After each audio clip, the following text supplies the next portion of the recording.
बांग्लादेश की cricket team जो कि गई है श्रीलंका के दौरे पर और खेल रही है ओडीआई मैचेस की सीरीज, जिसका पहला वनडे मैच खेला गया आर प्रेमदासा स्टेडियम कोलंबो के उस मैदान पर, जहां पर आज का भी यानी कि ये सेकंड ओडीआई मैच भी खेला जाने वाला है। तो पहले ओडीआई मैच में हमने कैसी पिच देखी, उस पिच ने कैसा रिएक्शन दिया बॉलर्स के लिए भी बैटर्स के लिए भी, उसको तो पिच रिपोर्ट के अंदर हम डिटेल में समझेंगे और इतना समझ लेंगे कि आपकी जैसे ही टॉस के बाद की अपडेट्स आ जाएंगी कि कौन सी टीम पहले बैटिंग या बॉलिंग कर रही है, उसके बेसिस पर आप अच्छी क्लीन टीम बना पाएंगे, जिसके दम पर आप शानदार और वन साइडेड विनिंग कर पाएंगे। स्मॉल लीग में भी, ग्रैंड लीग में भी अच्छा खासा रैंक लेकर के आ पाएंगे। और पिछले मैच के अंदर दोनों टीमों की तरफ से ऐसे कुछ प्लेयर्स थे जो कि चले नहीं, जिनके साथ एक्सपेक्टेशंस तो काफी सारी थी, लेकिन वो आज चलने वाले हैं। तो ऐसे प्लेयर होंगे कौन, उनके बारे में भी आगे आपको बताऊंगा इसी पूरे वीडियो के दौरान। तो शुरू से अंत तक आपको पूरा देखना है बिना स्किप किए हुए, जिसमें प्लेयर बैटल के साथ साथ हर एक बैटर की वीकनेस और हर एक बॉलर का वो मजबूत पक्ष कि वो कहां पर और कितने ओवर बॉलिंग करता है, ये भी हम आपको डिस्कस करेंगे। बाकी जैसा मैंने आपको बताया कि एक बार फिर से आर प्रेमदासा स्टेडियम पर ही सेकंड ओडीआई मैच खेला जाएगा। मैच होगा 5 जुलाई को दोपहर को 2:30 बजे से भारत के समय के हिसाब से भी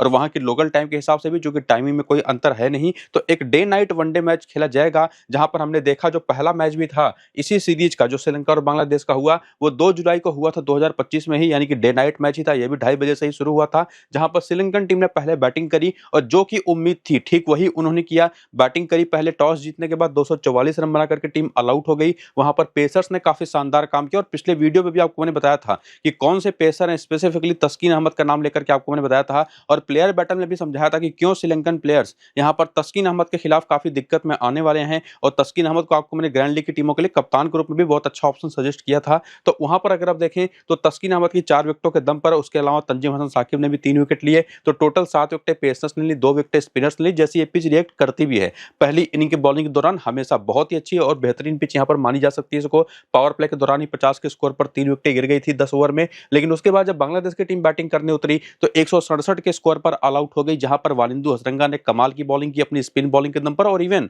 कमिंदु मेंडिस के स्पिन बॉलिंग। और उसी में अगर आप देखेंगे तो चरित असलंका ने भी अच्छी बॉलिंग करी, विकेट नहीं मिला। लेकिन ओवरऑल अगर आप देखें तो 10 में से 8 विकेट स्पिनर्स लेकर गए, लेकिन पावर प्ले में शुरुआत वहां पर जबकि बांग्लादेश की बहुत अच्छी हुई थी, 61 रन बना दिए थे पहले 10 ओवर में। और उसके बाद ये टीम देखिए 167 के स्कोर पर ऑल आउट हो गई। तो ये इनका एक जो खेल रहा वो पूरी तरह से एक्सपेक्टेड था। पिछले मैच में ही आपको मैंने बता दिया कि सेकंड इनिंग की बॉलिंग में क्या होगा वो आज भी बताऊंगा। और इसके पहले के भी कुछ मैचेस के स्कोर कार्ड अगर आप देखें तो चाहे वो श्रीलंका के खिलाफ इंडिया खेली हो, चाहे वो श्रीलंका के खिलाफ ऑस्ट्रेलिया खेली हो, generally R Premadasa stadium Colombo पर वैसे ही पिच आपको देखने को मिलेगी जैसे कि हमने पहले वाले वनडे मैच में देखा कि दिखने में लाल टाइप की मिट्टी होती है पिच की, लेकिन साथ ही साथ उस पर ब्राउन ग्रास की लेयरिंग भी होगी, जो कि शुरू में अच्छा पेस और बाउंस देगी पहले नई गेंद से। पहली इनिंग के दौरान, पावर प्ले के दौरान तो वहां पर बैटिंग करना तेज गेंदबाजों के आगे थोड़ी सी दिक्कत वाली बात होती है, लेकिन मैच के आगे बढ़ने के साथ पिच काफी बेहतर होती चली जाएगी। पेस और बाउंस कंसिस्टेंट बना रहेगा, पेसर्स के लिए पूरे मौके बने रहेंगे। लेकिन सेकंड इनिंग के दौरान जब पिच थोड़ी सी यूज्ड टू हो जाती है, 50 60 70 ओवर इस पिच पर हो जाते हैं बॉलिंग के, तो उसके बाद ये स्पिनर्स को पूरी तरह से मदद देना शुरू करती है। और यही हिसाब किताब आपको होता दिखाई पड़ेगा, ना सिर्फ इस मैच में बल्कि यहां पर भी देख लीजिए सेकंड इनिंग में स्पिनर्स ने काफी डोमिनेट किया। यहां पर भी देख लीजिए किसी भी मैच के अंदर सेकंड इनिंग में स्पिनर्स ने यहां पर डोमिनेट किया। श्रीलंका ने इसी के दम पर अगर आप देखें तो इंडिया को भी हराया था, ऑस्ट्रेलिया को भी काफी वन साइडेड हराया था, और फिर कल बांग्लादेश को भी हरा दिया। और ओवरऑल अगर आप देखें इसी वजह से पिछले 6 में से 5 बार पहले बैटिंग करने वाली टीम इस मैदान पर जीती है। स्पिन को 70 में से 50 विकेटें सेकंड इनिंग के अंदर मिली है, केवल 20 विकेटें से पहली इनिंग के अंदर है पिछले 6 मैच में। तो पहली इनिंग के अंदर स्पिनर्स उतने यूजफुल होते भी नहीं जनरली, लेकिन स्टिल ये भी बताऊंगा कि पहली इनिंग के अंदर जैसा आप आंकड़ा देख पा रहे हैं स्पिनर्स की इंपॉर्टेंस उतनी दिखाई पड़ती नहीं। 3 से 4 विकेटें मिलती है पहली इनिंग के अंदर ऑन एन एवरेज, लेकिन स्टिल जो कि सामने बांग्लादेश की टीम अगर पहले बैटिंग करती है ना तो स्पिनर्स इंपॉर्टेंट होंगे, क्यों वो भी बताऊंगा। पेसर्स को 33 विकेटें मिली, उसमें से 25 विकेटें पहली इनिंग में। सेकंड इनिंग में पेसर्स का कुछ खास रोल यहां पर बचता है नहीं। लेकिन उसी में एक और बात बताऊं कि अगर बांग्लादेशी पेसर्स यहां पर बॉलिंग कर रहे हो सेकंड इनिंग के दौरान तो वो भी परेशान करेंगे। तो ये सारी चीजें हमको देखनी पड़ती है, सिर्फ आंकड़ों पर नहीं जाना है। और इसी वजह से टेलीग्राम और व्हाट्सएप चैनल को जाकर के ज्वाइन कर लेना है, क्योंकि फाइनल टीम आपको वहीं दोनों चैनलों पर मिलेगी। और साथ ही साथ पिच के बारे में ये भी पता चल जाएगा कि पहले मैच वाली पिच ही यूज की जाएगी आज के मैच में, या कोई सेकंड फ्रेश पिच है। तो उसका अपडेट आपको मेरे टेलीग्राम और व्हाट्सएप चैनल पर फाइनल टीम के साथ मिल जाएगा। लिंक इसका इसी वीडियो के डिस्क्रिप्शन में और कमेंट बॉक्स में जो पिन किया हुआ कमेंट है, दोनों जगहों पर मैंने दे रखा है टेलीग्राम और व्हाट्सएप चैनल का लिंक। तो क्लिक करके जाकर के चैनलों को ज्वाइन कर लीजिए और एक्टिव रहिए अपडेट्स के लिए। फिलहाल आपके सामने है प्लेइंग 11 और बैटिंग ऑर्डर जो पहले मैच में खेला था, जहां पर कप्तान चरित असलंका ने टॉस के बाद कहा भी था कि वो जिस तरीके से पिच को देख रहे हैं इसी वजह से इन्होंने एक्स्ट्रा पेसर खिलाया था। और एक्स्ट्रा पेसर में मिलन रत्नायके खेले थे, जिन्होंने केवल 1 ओवर किया था, वो भी मैच का या उस इनिंग का छठा ओवर। उसके बाद कभी बॉलिंग करते दिखाई नहीं पड़े। बैटिंग में भी 22 रन की पारी खेली थी। बाकी जनित लियानेके भी इनके पास एक बॉलिंग ऑलराउंडर या कहें बैटिंग ऑलराउंडर के तौर पर खेले थे, और जनित लियानेके को अगर आप देखें तो बॉलिंग करते दिखाई ही नहीं पड़े। बाकी वानिंदु हसरंगा, महेश तीक्ष्णा, ईशान मलिंगा, जिन्होंने केवल 3 ओवर किए, तो आप देख सकते हैं कि पेसर्स को केवल 12वां, 14वां और 16वां ओवर करने आए थे, महंगे भी साबित हुए थे। तो पेसर्स का ज्यादा रोल रहा नहीं। केवल असिता फर्नांडो ने भी अगर आप देखें तो 5 ही ओवर किए, जिसमें अपना जो ये उस इनिंग का 5वां ओवर और अपना तीसरा ओवर कर रहे थे, तो इनको 1 विकेट मिला था। यानी कि पेसर्स का कुछ खास रोल दिखा ही नहीं। और इसमें अगर आप देखें तो तीक्ष्णा ने पूरे अगर आप देखें तो 9 ओवर किए, और इसके अलावा असलंका ने भी देखे तो 5 ओवर किए। वानिंदु हसरंगा को अगर आप देखें तो कुल 8 ओवर किए, और कामिंदु मेंडिस ने भी टोटल 5 ओवर किए। हालांकि अगर पूरे 50 ओवर खेल जाती बांग्लादेश की टीम ने, तो आप देखेंगे कि तीक्ष्णा भी 10 ओवर करते, वानिंदु हसरंगा भी 10 ओवर करते, कामिंदु मेंडिस भी 10 ओवर शायद कर जाते, और इवन चरित असलंका भी काफी सारे ओवर कर जाते। तो ओवरऑल इनके पास जो स्पिन ऑप्शन है, चाहे चरित असलंका की बात कर ले, कामिंदु मेंडिस की बात कर लें, चाहे हम बात करें वानिंदु हसरंगा या महेश तीक्ष्णा की, तो ये जो चारों प्रॉपर स्पिनर्स इनके पास हैं, ये आपको 35 से 40 ओवर करके दे देंगे आज भी, अगर स्पेसिफिकली सेकंड इनिंग की बॉलिंग हुई तो। बाकी बैटिंग ऑर्डर आप देख ही पा रहे, निशान मधुस्का को एक्सपेक्टेड जैसा था पिछले मैच में इन्होंने ओपन किया। बाकी बेंच पर जो नाम है उनके भी आप देख सकते हैं। अब आइए देखिए कि क्या करियर का आंकड़ा रहा है पूरे वनडे फॉर्मेट के अंदर, इंटरनेशनल वनडे फॉर्मेट के अंदर श्रीलंकन प्लेयर्स का, जहां पर आपको पता चलेगा। जैसे प्रथम निशंका की हम बात कर रहे हैं तो 66 वनडे मैचेस खेल चुके, 41 का बैटिंग एवरेज, 2508 रन है। पहली इनिंग में बैटिंग करते तो बैटिंग एवरेज 32 का रहा है, सेकंड इनिंग में 56, मतलब सेकंड इनिंग में ज्यादा बेहतर या खेलते हैं पहली इनिंग के कंपैरिजन में। हालांकि पहली इनिंग का एवरेज भी मोर देन इनफ है कि आप इनको टीम में लेके जाएं। ठीक उसी तरह से बाकी बैटर्स का भी पूरा करियर आप देखिए, बॉलर्स का भी करियर देखिए, जिससे आपको पता चले कि यहाँ पर जैसे फॉर एग्जांपल वानिंदु हसरंगा को ही ले ले तो 63 मैचेस खेल चुके हैं, 99 विकेट ले चुके हैं। लेकिन इस सीरीज के स्टार्ट होने के पहले की बात हो रही है, जो कि मिलन रत्नायके इनका पहला वनडे मैच था जो पिछला इन्होंने खेला। उसके पहले लीस्ट डे में इन्होंने 49 मैच 55 विकेट चटकाई थी, यानी कि प्रॉपर बॉलर हैं, लेकिन बॉलिंग इनसे उतनी कराई नहीं गई पिछले मैच में। दिलशान मधुशंका भी टीम के अंदर है। बाकी सारे प्लेयर्स के जो करियर स्टैट्स हैं वो आप जरूर देख करके रखिए, एक तरह से आपको पता चल पाएगा कि उनका एक्सपीरियंस कैसा है, इनिंग के हिसाब से वो कैसा परफॉर्म करते हैं। बाकी रिसेंट फॉर्म में जैसा आपको मैंने अभी कुछ देर पहले काफी सारी चीजें बता दी कि इनका टॉप ऑर्डर तो नहीं चला, क्योंकि पावर प्ले में इनके 3 विकेट गिर गई थी पहले 10 ओवर में, जहां पर निशान मधुस्का केवल 6 रन बिना खाता खोले आउट हो गए थे, प्रथम निशंका। इसके साथ साथ अगर आप देखें तो कामिंदु मेंडिस भी बिना खाता खोले आउट हो गए थे। तो 3 पारियां तो फालतू की गई, लेकिन उसके बाद कुशल मेंडिस ने 45 रन की पारी खेली, 106 रन की पारी खेली चरित असलंका ने शानदार। उसके अलावा 29 रन की पारी खेली जनित लियानेके ने, 22 रन बनाए इनके मिलन रत्नायके और वानिंदु हसरंगा ने। वानिंदु ने तो बाद में 4 विकेट भी चटकाई सेकंड इनिंग के अंदर। और ये चीज आपको मैंने क्लियरली बताई थी कि कोई भी लेग स्पिनर अगर किसी भी टीम के अंदर हो और सामने टीम बांग्लादेश की हो, तो उस लेग स्पिनर को तो आप बहुत ही आसानी से कप्तान वाइस कप्तान बना सकते हैं, क्योंकि लेग स्पिन खेलना बांग्लादेश को निश्चित रूप से आता ही नहीं, एक तरह से आप कह सकते हैं। और उसमें अगर थोड़ी बहुत पिच से मदद मिल जाए उस लेग स्पिनर को ना, तब तो वो नचा ही देगा बेसिकली, जो कि पिछले मैच में वानिंदु हसरंगा ने किया भी। मेरे ख्याल से 101 के स्कोर तक आते आते उनकी 1 विकेट ही गिरी थी बांग्लादेश की। उसके बाद पता चला कि 108 109 के स्कोर पर काफी सारी विकेटें गिर गई थी। तो कोलैप्स हुआ था बेसिकली, जहां पर वानिंदु हसरंगा ने 4 विकेट लिया था, कामिंदु मेंडिस ने 3 विकेट लिया था। इन दोनों ने जबरदस्त बॉलिंग करी। बाकी महेश तीक्ष्णा को भी 1 विकेट मिला, 1 विकेट वहां पर असिता फर्नांडो को भी मिला। ईशान मलिंगा कुछ खास कमाल कर नहीं पाया, एक्चुअली ये T20 फॉर्मेट के ही बॉलर मालूम पड़ते हैं। बाकी बेंच इनका जो है मुझे लगता नहीं कि फिलहाल आज किसी को मौका मिलेगा। हो सकता है या तो दोनिस वेला लागे या तो जेफरी वांडर में से कोई एक, मेरे हिसाब से दोनिस वेला लागे ही आपको मिलन रत्नायके या जनित लियानेके में से किसी एक की जगह पर आते हुए दिखाई पड़ रहे हैं। तो इनका भी फॉर्म देख करके रखिए, जो कि बहुत अच्छा है। स्पेसिफिकली एज ए बॉलर तो निश्चित तौर पर काफी शानदार परफॉर्मेंस रही, स्पेसिफिकली इनके मिडिल ऑर्डर बैटिंग की और स्पिन बॉलिंग की। बाकी हेड टू हेड के स्टैट्स भी देख लीजिए कि बांग्लादेश के खिलाफ खेलते हुए प्रथम निशंका के 10 मैच में 274 रन है, 30 का एवरेज है, जिसमें पहली इनिंग का एवरेज तो 20 है, लेकिन सेकंड इनिंग का 39 है, जो कि इनका करियर भी उसी तरीके से चला है कि सेकंड इनिंग में ज्यादा बेटर बैटिंग करते हैं। तो पहले मैच में तो नहीं चले, लेकिन सेकंड मैच के अंदर आपको बता दूं, अगर यूज्ड पिच है तब तो दोनों इनिंग्स की बैटिंग में रखिए, लेकिन सेकंड इनिंग की बैटिंग के लिए ज्यादा सेफ दिखाई पड़ते हैं। ये आंकड़े आपको बताते हैं। बाकी निशान मधुस्का पिछले वाले मैच में चले नहीं। कुशल मेंडिस के 19 मैच 629 रन है, 35 का शानदार एवरेज है। इसके अलावा कामिंदु मेंडिस के एक मैच में कोई रन नहीं, 3 विकेट है, वही पिछला ही मैच जो इन्होंने खेला, इनका बांग्लादेश के खिलाफ पहला मैच था। बाकी चरित असलंका तो पिछले पिछले मैच में भी सेंचुरी लगा दी, टोटल 7 मैच 332 रन बना चुके हैं, 72 का धमाकेदार एवरेज है। जनित लियानगे के 4 मैच में 206 रन है और ये भी बांग्लादेश के खिलाफ सेंचुरी ऑलरेडी लगा चुके हैं। मिलन रत्नायके का पहला ही मैच था। वारिंदू के 9 मैच में 181 रन है, शानदार 14 विकेटें हैं, 6 में 8 विकेटें हैं महेश तीक्ष्णा के। और वैसे भी जब सामने की टीम में ढेर सारे लेफ्ट हैंडर्स हों तो निश्चित तौर पर महेश तीक्ष्णा का रोल बन ही जाता है। ईशान मलिंगा चले नहीं, असिता फर्नांडो का पहला ही मैच से 1 विकेट मिला। अब इसका फर्नांडो उसके पहले 6 मैच खेल चुके, 132 रन बना चुके हैं। सदीरा समर विक्रमा के आंकड़े काफी अच्छे हैं बांग्लादेश के खिलाफ। दिलशान मधुशंका भी 3 मैच में 7 विकेट ले चुके हैं। तो हेड टू हेड में भी काफी हद तक तो डोमिनेट करती दिखाई पड़ ही रही है। अगर हम देखें श्रीलंकन टीम और उसमें कुछ ऐसे खिलाड़ी जैसे पथुम निशंका, वो सेकंड इनिंग में ज्यादा बेटर करते हैं, उनके भी आंकड़े अपने कुछ यूनिकनेस जो चीजें थी वो भी आपने देखी। बाकी इस मैदान पर क्या परफॉर्मेंसेज रही है ओवरऑल वनडे फॉर्मेट में श्रीलंकन प्लेयर्स के, तो यहाँ पर भी पथुम निशंका का जो बैटिंग एवरेज ओवरऑल 26 है वो सेकंड इनिंग में हो जाता है 57 का, लेकिन पहली इनिंग में रहता है केवल 17 का। तो ये क्लियर इंडिकेशन है कि कहां पर आप इनको अपनी टीम में रख के कप्तान और वाइस कप्तान भी बना सकते हैं। बाकी निशान मधुस्का किस मैदान पर 2 मैच में 57 रन है, जिसमें 51 की भी पारी है। इसके बाद कुशल मेंडिस के 24 मैच में 1066 रन, 49 का जबरदस्त एवरेज है। कमिंदु मेंडिस के आंकड़े 6 मैच में केवल 88 रन है, पिछले मैच में 3 विकेट लेकर के गए। इस मैदान पर बैटिंग इनसे बिल्कुल हुई ही नहीं है, लिटरली आप कह सकते हैं। बाकी चलित असलंका के 21 मैच में 1000 रन पूरे हो चुके हैं, 56 के एवरेज है, 12 विकेटें भी हैं। जनित लियानगे, मिलन रत्नायके, इनके आंकड़े आप देख लीजिए। इसके साथ साथ वारिंदू के 14 मैच में 28 विकेट, 145 रन भी हैं। 13 मैच में 24 विकेट महेश तीक्ष्णा के हैं। ईशान मलिंगा यहाँ पर तीसरा मैच खेले थे, पिछला विकेट अभी तक नहीं मिला है। इसके साथ साथ असिता के 6 मैच में 8 विकेटें हैं, 33 का एवरेज यहाँ पर अविस्का फर्नांडो का। सदीरा समर विक्रमा भी ठीक ठाक खेल गए हैं। जेफरी वांडरसे के 6 मैच में 15 विकेटें हैं और 12 मैच में दुनिस फेलालागे के यहाँ पर 25 विकेटें हैं। तो अगर खेलते हैं तो क्या इनका रोल होगा, ये चीज क्लियरली पता चलता है। बाकी सेकंड इनिंग की बैटिंग के लिए पता चलता है कि पथुम निशंका ज्यादा बेटर ऑप्शन है। निशान मधुस्का को लेकर के आपको डिसाइड करना पड़ेगा कि आप थोड़ा बहुत रिस्क ले सकते हैं या नहीं। बाकी कुशल मेंडिस, कमिंदु मेंडिस का जो रोल दिखाई पड़ा पिछले मैच में, चरित असलंका ने जो काम कर दिया पिछले मैच में, वारिंदू असलंका तो निश्चित तौर पर इनको आप भूल ही नहीं सकते, महेश तीक्ष्णा को आप इग्नोर कर ही नहीं सकते। तो मिला जुला करके ये 5 ऐसे नाम हैं जो 100% सीधे टीम में आते हैं। और उसमें अगर दिलशान मधुशंका भी खेल जाते हैं तो छठे प्लेयर ग्रुप में यही आ जाएंगे। बाकी आपको डिसाइड करना पड़ेगा कि पथुम निशंका को क्या आप रखेंगे या नहीं, निशान मधुस्का को रखेंगे कि नहीं। हालांकि निशान मधुस्का को रखिए, नहीं भी रखेंगे तो ज्यादा दिक्कत आपको नहीं होने वाली है। पथुम निशंका को अगर आपने ड्रॉप किया तो निश्चित तौर पर अगर वो 30-40 रन भी बना गए तो आप वन साइडेड हारेंगे, ये एक रिस्क होता है फैक्टर। तो वो चीज आपको यहाँ से डिसाइड करनी, वो चीज आपको मैंने क्लियर कर भी दी।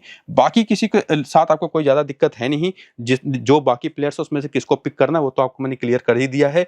कोई भी दिक्कत है नहीं, जिसमें कप्तान है उस कप्तान ग्रुप में चरित असलंका और वारिंदू असलंका से बेहतर ऑप्शन कोई है ही नहीं इस टीम के अंदर। और वैसे भी अगर आप देखें तो पिछले मैच भी इन दोनों ने परफॉर्म करके दिखाया। बाकी इसी मैदान पर एक और डेटा यहाँ पर है कि इसी मैदान पर स्पेसिफिकली आर प्रेमदासा पर बांग्लादेश के खिलाफ खेले गए मैचेस में श्रीलंकन प्लेयर्स की परफॉर्मेंसेस क्या हैं। तो पथुम निशंका इसी मैदान पर 2 मैच खेल चुके हैं, 40 रन है बांग्लादेश के खिलाफ। पिछले मैच में 6 रन बनाए मिलन रत्नायके ने।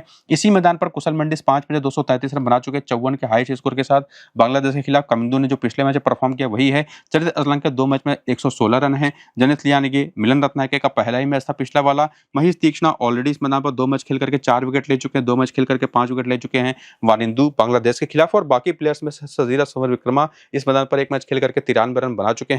और दुनिस फेलालागे ऑलरेडी इस मैदान पर 1 मैच खेले हुए हैं, बांग्लादेश के खिलाफ 3 रन है, 1 विकेट है। तो ये परफॉर्मेंसेस और आंकड़े भी जरूर देख करके रखिए, जो कि काफी काम आता है। बाकी प्लेयर बैटल अगर आप देखें तो यहीं से क्लियर होगा, जैसे आपको पिछले वाले मैच में भी आपको मैंने क्लियर किया था कि तस्किन अहमद पथुम निशंका को 83 गेंद पर 61 रन देकर के 2 बार आउट कर चुके हैं। निशान मधुस्का को पिछले मैच में आउट किया 8 गेंद पर 5 रन देकर के। कमिंदु मेंडिस को 4 गेंद पर बिना कोई रन दिए पिछले ही मैच में आउट किया। और इसके साथ साथ कुशल मेंडिस के खिलाफ भी देखेंगे तो तस्किन अहमद आपको दिखाई पड़ेंगे, 121 गेंद पर वनडे फॉर्मेट में केवल 51 रन देकर के 4 बार आउट किया है। और दरअसल दिक्कत भी होती है अगर कोई एक्सप्रेस पेस बॉलर है 140 प्लस का सामने की टीम में, और सामने श्रीलंका की टीम है ना, तो निश्चित तौर पर वो बॉलर हमेशा आपके लिए इंपॉर्टेंट रहेगा। और उसमें भी अच्छी पेस बाउंस अगर विकेट से मिल रही हो तो तस्किन अहमद आपको पूरी तरह से डोमिनेट करते दिखाई पड़ते हैं इस टीम को, जिसमें कमिंदु मेंडिस को ऑफ स्पिन पर भी दिक्कत होती है। कुशल मेंडिस को रिशद हुसैन पर तनवीर इस्लाम ने पिछले वाले मैच में आउट किया। मुस्तफिजुर पर 2 बार आउट हो चुके हैं, 2 बार मेहदी हसन मिराज पर। लेकिन सबसे ज्यादा दिक्कत किसी के खिलाफ है तो है तस्किन अहमद पर।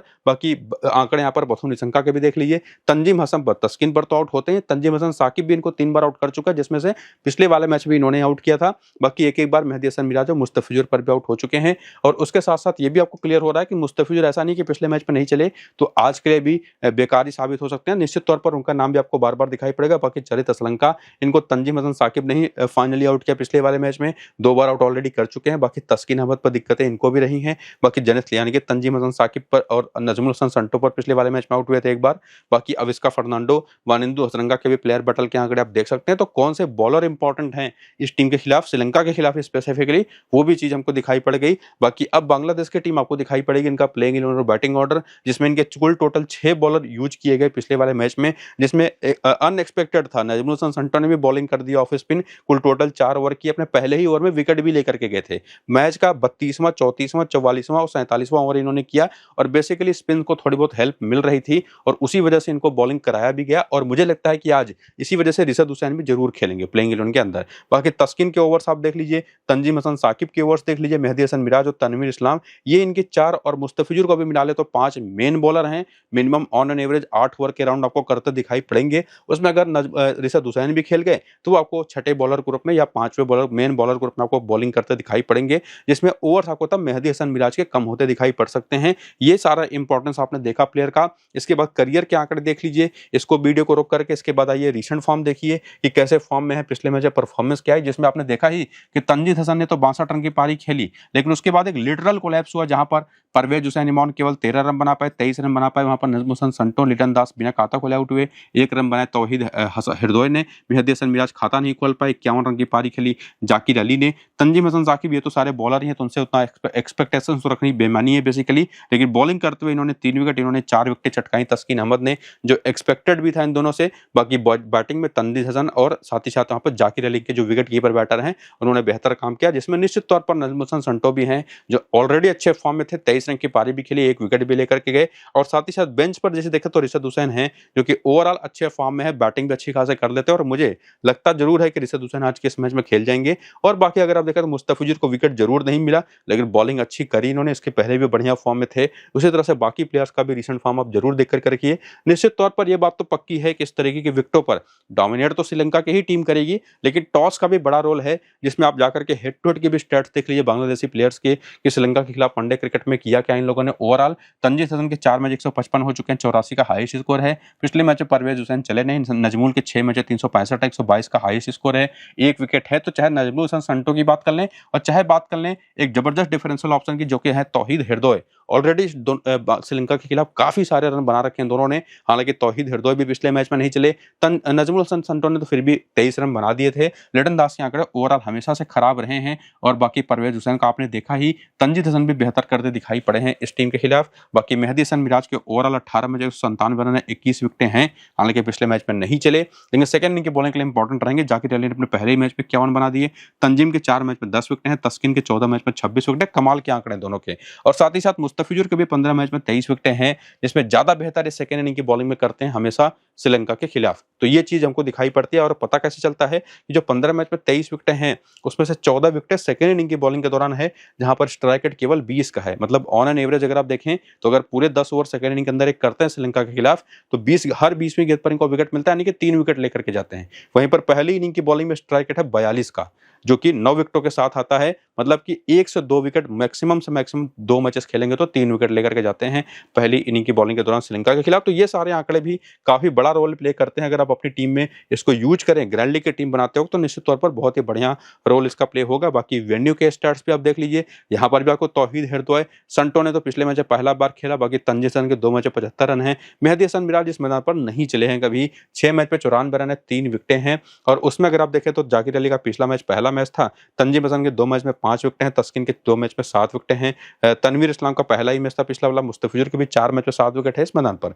और उसमें भी अगर आप देखें तो यहाँ पर भी सेकंड इनिंग में ही चले हैं, पहले इनिंग में उतना कुछ खास कमाल इन्होंने किया है नहीं, और पिछले मैच में पहले इनिंग की बॉलिंग तो मैंने उनको टीम में रखा भी नहीं था। तो ये सारे आंकड़े भी काफी हेल्प करते हैं आपको। बाकी इसी मैदान पर स्पेसिफिकली वो तो ओवरऑल वेन्यू देख लिया, ओवरऑल हेड टू हेड देख लिया, लेकिन सिर्फ इसी मैदान पर खेले गए मैचेस में श्रीलंका के खिलाफ परफॉर्मेंस बांग्लादेश के प्लेयर्स का, तो इसी मैदान पर पहला ही मैच था पिछला वाला मैचेस में 62 रन बना दिए। बाकी इन लोगों का ये जो एक मैच का आंकड़ा आपको दिखाई पड़ रहा है पिछले मैच का ही है, जिसमें तस्कीन अहमद इस मैदान पर 2 मैच खेल करके 7 विकेट ले चुके हैं सामने वाली टीम के खिलाफ। बाकी मुस्तफिजुर भी 3 मैच खेल करके 4 विकेट ले चुका है, यहाँ पर भी सेकंड इनिंग में ही बेहतर दिखाई पड़े हैं। और साथ ही साथ इसी मैदान पर हसन महमूद भी 1 मैच खेले हुए हैं श्रीलंका के खिलाफ, 3 विकेट ले चुके हैं। तो ये सारे नंबर्स भी काफी इंपॉर्टेंट हैं। और उसके साथ साथ यहाँ प्लेयर बैटल के आंकड़े, जहां से आपको दिखाई पड़ेगा कि तंजीद हसन जो कि एक निश्चित तौर पर लेफ्ट हैंडेड बैटर है, तो ऑफ स्पिन पर इनका एक बनता ही बनता है जो बोलते हैं बैटल। ऑफ स्पिन पर 77 गेंद पर 50 रन बना करके 5 बार आउट हो चुके हैं, 2 बार वानिंदु हसरंगा पर आउट हो चुके हैं, पिछले मैच भी आउट हुए। बाकी दिलशान मधुशंका और महेश तीक्ष्णा भी एक बार आउट कर चुके हैं। बाकी परवेज हुसैन पिछले वाले मैच में पहली बार खेले और पहले ही बार इनको असिता फर्नांडो ने आउट कर दिया 14 गेंद पर 12 रन देकर के। बाकी लिटन दास वानिंदु पर पिछले वाले मैच में आउट हुए थे 8 गेंद पर 3 रन बना करके। बाकी महेश तीक्ष्णा और दिलशान मधुशंका को 3 बार आउट कर चुके, केवल 5 रन देकर के। बाकी Najmul Hasan Shanto left arm orthodox पर फंसते हैं। तीक्ष्णा भी और दिलशान मधुशंका पर इंडिविजुअली आंकड़े इनके काफी बढ़िया है। इसके बाद आगे बढ़ते हुए अगर आप देखें तो यहाँ पर तौहीद हृदय हैं जो लेग स्पिन पर फंसते हैं, 7 बार आउट हुए, 104 रन बना करके। इसके साथ साथ पिछले मैच में कामिंदु मेंडिस ने इनको आउट किया।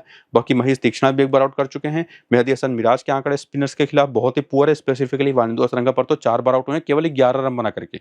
उसमें से पिछले मैच भी 1 बार आउट हुए। बाकी जाकिर अली भी हसरंगा पर ही पिछले मैच में आउट हुए थे। तो out and out leg spinner हमेशा से बहुत इंपॉर्टेंट होता है जब भी सामने टीम बांग्लादेश की हो। और इसी वजह से पूरी एनालिसिस को ध्यान में रखते हुए आज के इस मैच के जो कप्तान है, उस कप्तान के सेफेस्ट ऑप्शन हैं या कॉमन ऑप्शन है वो चरित असलंका और वानिंदु हसरंगा ही होंगे, जिसमें निश्चित तौर पर अपनी ग्रैंड लीग की टीम बना रहे हैं कई सारी। तो निश्चित तौर पर वहां पर कुशल मेंडिस को भी आप ट्राई कर सकते हैं, संटो को भी ट्राई कर सकते हैं, और काबिंदु मेंडिस तो बहुत ही कमाल के ऑप्शन हो सकते हैं। इवन संटो भी आज के इस मैच के लिए ग्रैंड लीग के कप्तान है, बस कप्तान। लेकिन देखना पड़ेगा कि अगर रिशद हुसैन खेल रहे हैं बांग्लादेश की टीम में और संटो भी हैं, तो निश्चित तौर पर संटो का रोल तब कम हो जाएगा, बॉलिंग से तब उनको ना मिले आज के इस मैच में। तो ये भी चीज ध्यान में रखनी पड़ेगी। बाकी फाइनल टीम क्या बनेगी आज के लिए स्मॉल लीग के, उस पर क्वेश्चन मार्क लगा करके रखिए। चीजें आपको मैंने पीछे एक्सप्लेन कर रखी है कि कौन कौन से प्लेयर इंपॉर्टेंट होंगे, तो उसकी बेसिस पर आप अपने प्लेयर अभी पिक करके चल सकते हैं टीम बना करके। बाकी फाइनल टीम टेलीग्राम पर और व्हाट्सअप चैनल पर आपको मिल जाएगी। लिंक व्हाट्सअप और टेलीग्राम का आपको इसी वीडियो के डिस्क्रिप्शन में और पिन कमेंट में मिल जाएगा। तो जाकर के क्लिक करके दोनों चैनल को ज्वाइन करिए और ये वीडियो शुरू से अंत तक पूरा देखिए, वो सबसे इंपॉर्टेंट है। फिलहाल इस वीडियो को यहाँ पर करेंगे खत्म, चलते हैं, नमस्कार।